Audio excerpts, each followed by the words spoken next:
पारू या मालिकेच्या आजच्या भागात आपण पाहणार आहोत. अहिल्यादेवी फोनवर पारूला मंगळागौरीची पूजा कशी करतात ते सांगत असतात आणि मग त्याप्रमाणे पारू मंगळागौरीची पूजा करते. त्यानंतर पूजा संपन्न होते.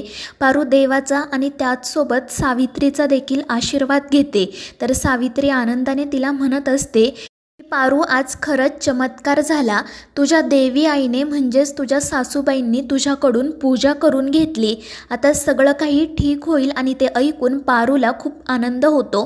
मात्र तितक्यात दामिनी त्या ठिकाणी येताना विचारते की हे काय चाललंय तुम्हा दोघींचं. आणि दामिनीला बघून पारू आणि सावित्री खूप घाबरतात. तिला काय उत्तर द्यावं हे त्या दोघींनाही कळत नाही. आणि तितक्यात दामिनीचं लक्ष मांडलेल्या पूजेकडे जातं. ती बारकाईने पूजा बघते आणि आश्चर्याने या दोघींना विचारते की ही मंगळागौरीची पूजा आहे ना, मग इथे का मांडली, नेमकं काय करताय तुम्ही दोघी. पण त्यावर या दोघीजणी काहीच उत्तर देत नाही. त्यामुळे मग दामिनी म्हणते की ठीक आहे, आता वहिनीच बघतील तुमचं काय करायचं ते. आणि ती पारूचा हात पकडूनच तिला बंगल्यात घेऊन जाण्यासाठी निघते. त्यानंतर दामिनी पारूला अहिल्यादेवींसमोर उभं करत म्हणते की वहिनी, तुम्हाला माहिती आहे का, ही पारू आणि सावित्री पारूच्या घरात मंगळागौरीची पूजा करत होत्या. आणि त्यावर अहिल्यादेवी म्हणतात की हो दामिनी, माहिती आहे मला, पारूच्या मैत्रिणीची मंगळागौर आहे. मात्र दामिनी म्हणते की कोणी सांगितलं तुम्हाला, या पारूने का, आणि तुम्ही तिच्यावर विश्वासही ठेवला का. त्या ठिकाणी हिची कोणतीही मैत्रीण नव्हती, हवं तर विचारा तिला. आणि ते ऐकून अहिल्यादेवी पारूला विचारतात की पारू, हे सगळं काय आहे, तू कधीच खोटं बोलत नाही ना, मग आता हे सगळं काय चाललंय. आणि त्यावेळी पारू काही बोलणार त्याआधीच सावित्री म्हणते की मॅडम, मला माफ करा. खरं तर मी पारूला सांगितलं होतं की ही गोष्ट कोणालाही सांगू नको, कारण पारूच्या घरी माझ्या मंगळागौरीची पूजा होती. आणि ते ऐकून सगळ्यांना धक्काच बसतो. अहिल्या मोठ्यानेच सावित्रीला विचारते की हे काय बोलते तू, कळतंय का तुला. तर दामिनी देखील म्हणत असते की जर तुझ्या मंगळागौरीची पूजा होती तर मग पारू तुझ्या पाया का पडत होती. पण अहिल्या रागातच दामिनीकडे बघते, त्यामुळे ती गप्प बसते. तर अहिल्या सावित्रीला जाब विचारत असते. आणि त्यावेळी सावित्री सांगू लागते की अहिल्या मॅडम, मला माहीत आहे की माझा नवरा माझ्यासोबत राहत नाही. त्याने अर्ध्यावरच माझा हात सोडून दिला आणि आता तर काही दुसरा संसार देखील थाटला. मात्र माझं त्याच्यावरचं प्रेम कमी झालेलं नाही. मी मनाने अजूनही त्याचीच बायको आहे. आणि आत्ता मला कळलं होतं की त्याची तब्येत खूप बिघडली आहे. त्याचमुळे मी त्याच्यासाठी मंगळागौरीची पूजा करायचं ठरवलं. आणि तुम्हा कोणालाही त्रास होऊ नये म्हणून मी ही गोष्ट तुम्हापासून लपवली. आणि ते ऐकून अहिल्यादेवींचे डोळेसुद्धा नकळतपणे भरून येतात. पण दामिनी मध्येच म्हणते की अगं सावित्री, हा किती मोठा मूर्खपणा आहे. म्हणजे त्या माणसाने तुला सोडून दिलं आणि तरीही तू त्याच्यासाठी पूजा करतेस, तुला काहीच वाटत नाही का. पण अहिल्यादेवी तिला सांगतात की दामिनी, हा मूर्खपणा नाही, तर हे सावित्रीचं तिच्या नवऱ्यावरील प्रेम आहे. आणि मग ती सावित्रीला सांगते की मंगळागौरीची पूजा तर तू केली, पण आता मंगळागौरीचे खेळ या घरातच खेळले जातील. आणि ते ऐकून सावित्रीला आणि पारूला खूप आनंद होतो. तर दिशासुद्धा अहिल्या मॅडमचा हा निर्णय ऐकून खूप खुश होते आणि त्यांचं कौतुक करते. आणि मग त्यानंतर ते सगळेजण लगेच मंगळागौरीच्या खेळांच्या तयारीला सुरुवात करतात. तर दुसरीकडे प्रीतम स्विमिंग पूलजवळ उभा असतो. तितक्यात प्रियासुद्धा त्या ठिकाणी येते. दिशाने जे काही केलेलं असतं त्यामुळे प्रीतम आधीच खूप चिडलेला असतो. तर प्रिया त्याला विचारत असते की काय झालं प्रीतम सर. तर प्रीतम म्हणत असतो की ती दिशा माझ्यासोबत कशी वागलीत बघितलं ना तुम्ही प्रिया मॅडम.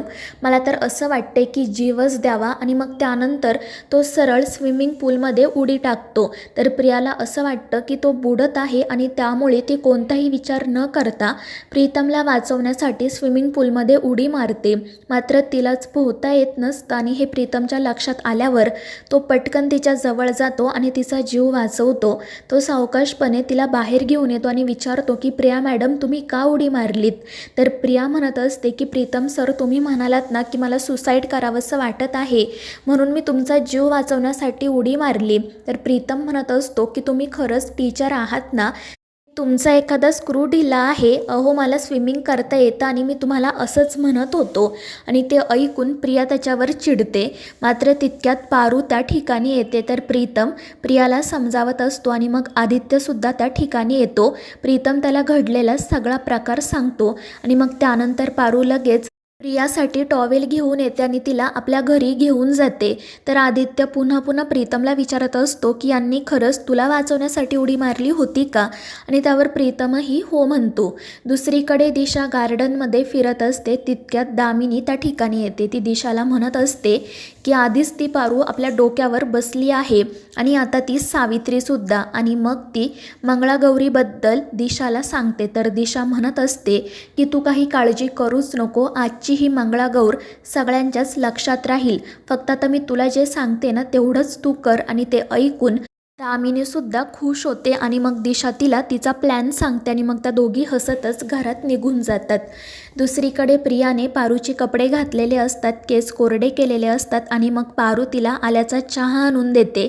त्यामुळे प्रिया खुश होते. तर गणी प्रियासोबतच तिच्या गावाकडच्या गप्पा मारत असतो आणि मग पारू प्रियाला तिथेच थांबण्याची विनंती करते आणि त्यासाठी प्रियासुद्धा होकार देते. पण तितक्यात तिला प्रीतमचा कॉल येतो. प्रीतम म्हणत असतो की तुम्ही त्या प्रीतमचा जीव वाचवण्यासाठी स्विमिंग पूलमध्ये उडी टाकली होती की काय. आणि त्यावर प्रिया म्हणते की ही गोष्ट तुम्हाला कशी कळली. तर प्रीतम हसतच म्हणत असतो की असं काय करता, तुम्हाला सांगितलं ना आदित्य किर्लोस्कर माझा चांगला मित्र आहे, त्याच्याकडूनच मला हे समजलं. आणि ते ऐकून मग प्रिया त्याला नेमकं काय घडलं होतं ते सांगू लागते. तर प्रीतमही हसतच तिची मजा घेत असतो. आणि मग त्यानंतर प्रिया त्याला म्हणते की मी आता माझ्या मैत्रिणीकडे म्हणजे पारूकडे आले आहे. ती खरंच खूप चांगली आहे, तुम्ही एकदा बोला तिच्याशी. आणि त्यासाठी प्रीतमही हो म्हणतो आणि मग पारू प्रीतमसोबत बोलू लागते. ती मुद्दाम म्हणत असते की तुमचा आवाज आणि आमच्या प्रीतम सरांचा आवाज तर एकदम सारखाच आहे. त्यामुळे प्रीतम घाबरून म्हणतो की अगं पारू आता बस कर, नाही तर तिला कळेल. आणि त्यावर पारूसुद्धा हसतच हो म्हणते. तर प्रीतम तिला विचारत असतो की आता कळलं ना तुला प्रिया माझ्यासाठी योग्य का आहे. आज जर तिच्या जागी दिशा असती तर तिने असं केलं असतं का. मात्र पारू या विषयावर काही बोलत नाही आणि ती लगेच प्रियाकडे फोन देते. आणि मग प्रिया प्रीतमला सांगते की मी आता ठीक आहे आणि मग ती फोन ठेवून देते. तितक्यात मग सावित्री त्या ठिकाणी येते. ती पारूला आणि प्रियाला सांगते की आता थोड्याच वेळात मंगळागौरीच्या खेळांना सुरुवात होईल, तुम्ही दोघीसुद्धा छान तयार व्हा. आणि त्यावर त्या हो म्हणतात. आणि मग पारू सावित्रीला घेऊन आतमध्ये जाते. ती प्रेमाने सावित्रीला मिठी मारते आणि हात जोडून तिची माफीसुद्धा मागते. ती म्हणते की सावित्री आत्या, अहिल्या मॅडम समोर तू जे काही बोलली त्यामुळे तुला खूप त्रास झाला असेल माहिती आहे मला.